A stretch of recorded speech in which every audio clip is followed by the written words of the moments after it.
Hey, and welcome to Lena Listens. My name is Lena, coming to y'all with my thoughts and reviews about the JBP. Alrighty, so first things first, I had a poll up asking y'all if you think Mel will be on the next episode. If you chose no, you were correct. Mel is splitting her time up from what I see with her own podcast, Hot and Bothered, and she had my childhood legend on the pod, Maya. They both look good from what I saw on Mel's page, and Ice isn't back either. So let's jump right into things. Joe was definitely sending a message through the song choices that he introed with. You're not slick. I read right through those song selections. And Joe let us know off rip that he was all funny business, nothing serious. He wanted to be silly, especially for recapping Ish and Flip's trip to Atlanta for Invest Fest. Not too much on Ish, Joe. You know he can be shy at times, and we gotta factor in that he was speaking in front of 25,000 people. Joe wanted to recap his thoughts of the weekend that Ish and Flip had. So he said, I don't want all facts. I want to be silly about this. Joe got on Ish about agreeing with Dr. Joy Taylor so much. And Joe was anticipating Ish to pack her up, as well as Mark. Mark said the same thing pretty much. They both thought that he was going to come through with rebuttals and good pushbacks, but that wasn't really the case.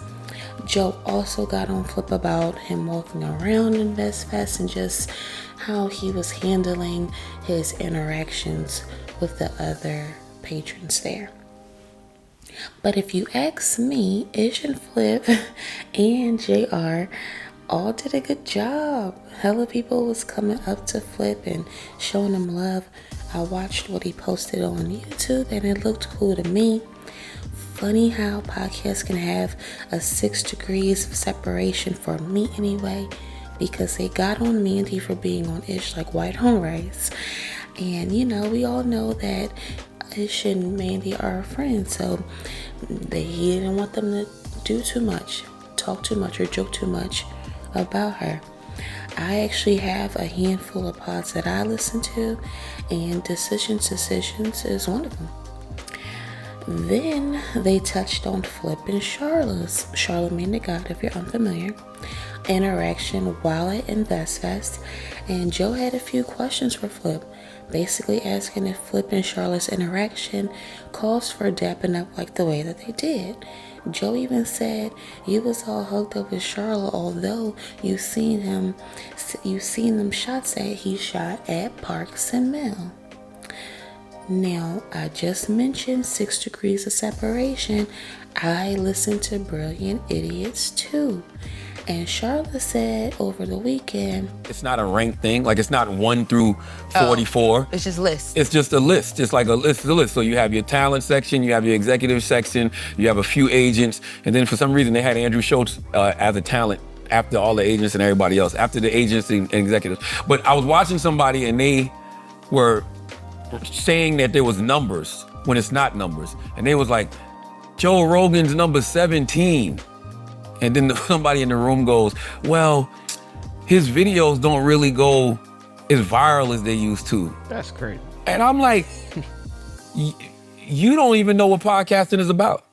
Yeah. You made that statement. You clearly don't even know what podcasting is about. Is if you're saying Joe Rogan's video, first of all, I see Joe Rogan videos all across my timeline, all the motherfucking time. That's number one. But number two, go look at his audio download numbers and then get back to me. Yep. See, but I didn't. That's it. at this moment of the pod, I knew exactly who he was talking about. I said to myself, dang, Charlotte put a name on that bullet. So yeah, that's why Joe was questioning Flip the way that he was. But I am glad that Joe made it a point to mention that he doesn't have a beef with Charlotte.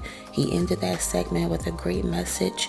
Joe is basically saying that if it's not about unity, encouraging, bringing people together and putting past beefs to the side and helping people, then he's not on it.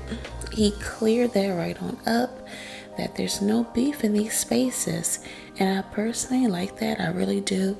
It's maturity at its finest. Forgot to mention that they hit the rewind on Ish earlier in the pod. It wasn't needed in this case for real. Ish misspoke by accident at InvestFest. It was literally just a blip of the words. But y'all better start remembering what y'all say up there. This isn't about Ish and the one word he got mixed up. This is just in general with the pod, because they'll be quick to hit their rewind, and I'm here for it.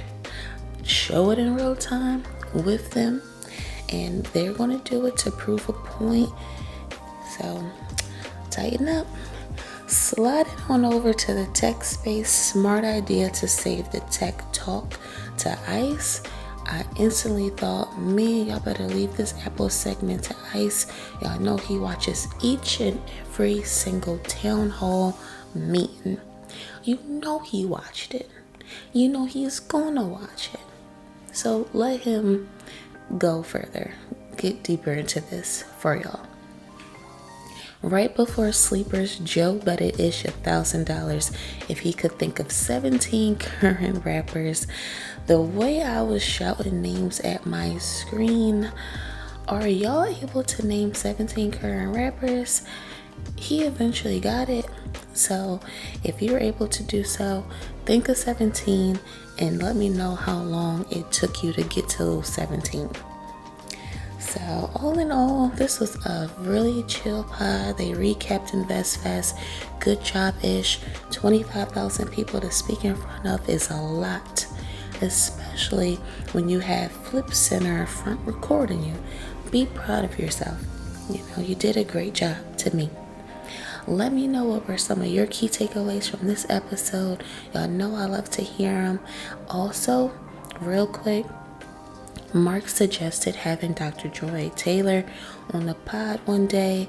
Would y'all be interested in seeing her on the pod? Which topics do you think she'll do good in? Or which topics do you think will be pod worthy? Also, I just want to give a quick shout out to all of my subscribers. The channel is growing, y'all. Thank you so much. No one goes unnoticed over here. If you're feeling the content, please feel free to like, comment, and subscribe. You know, all the things the YouTubers be saying. Until next time, y'all. Bye.